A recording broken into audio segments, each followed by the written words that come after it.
L'argent. Ce simple mot qui suscite tant de réactions.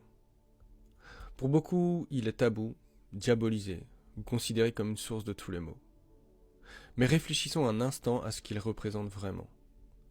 L'argent impacte indirectement tous les aspects de notre vie.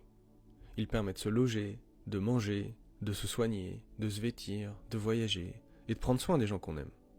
Et la liste pourrait continuer indéfiniment. Le problème, c'est que pour la très grande majorité d'entre nous, nous avons grandi dans des milieux qui diabolisent l'argent. On entend des phrases comme «l'argent ne fait pas le bonheur» ou «les riches sont égoïstes».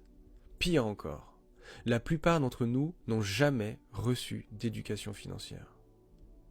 Vous souvenez-vous d'une seule heure de cours sur le sujet à l'école? Moi non. Pourtant, au sortir de nos formations, à l'âge adulte, c'est le paiement de factures qui nous attend. Pas vrai? L'argent est une compétence qui s'apprend. Mais au lieu de nous apprendre à investir, on nous apprend à consommer. La publicité qui nous entoure en est la preuve éclatante. Elle nous pousse chaque jour à dépenser plutôt qu'à réfléchir à nos finances. L'argent nous brûle les doigts. Et au lieu d'adopter une vision à long terme, nous préférons satisfaire nos besoins immédiats et dépenser sans compter. Investir est perçu comme dangereux, alors qu'en vérité, c'est ne pas investir qui l'est. Ne pas investir vous maintient dans la pauvreté. Pour beaucoup, gagner sa vie se résume souvent à un emploi et un salaire. Mais qu'en est-il du développement de revenus passifs? Cette notion, qui est à la base même de l'enrichissement, est complètement ignorée par une immense majorité de la population. Comme le dit Warren Buffett, si vous ne trouvez pas un moyen de vous enrichir en dormant, vous travaillerez toute votre vie.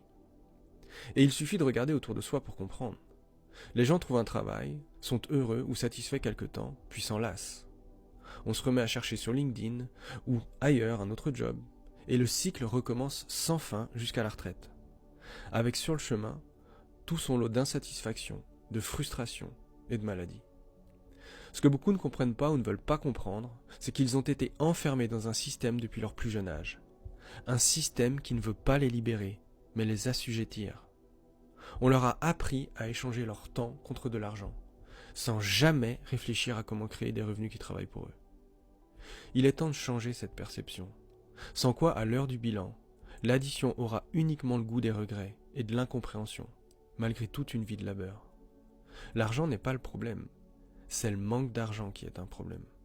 S'éduquer, apprendre à investir et développer des sources de revenus passifs, voilà les vraies clés de la liberté et de l'épanouissement.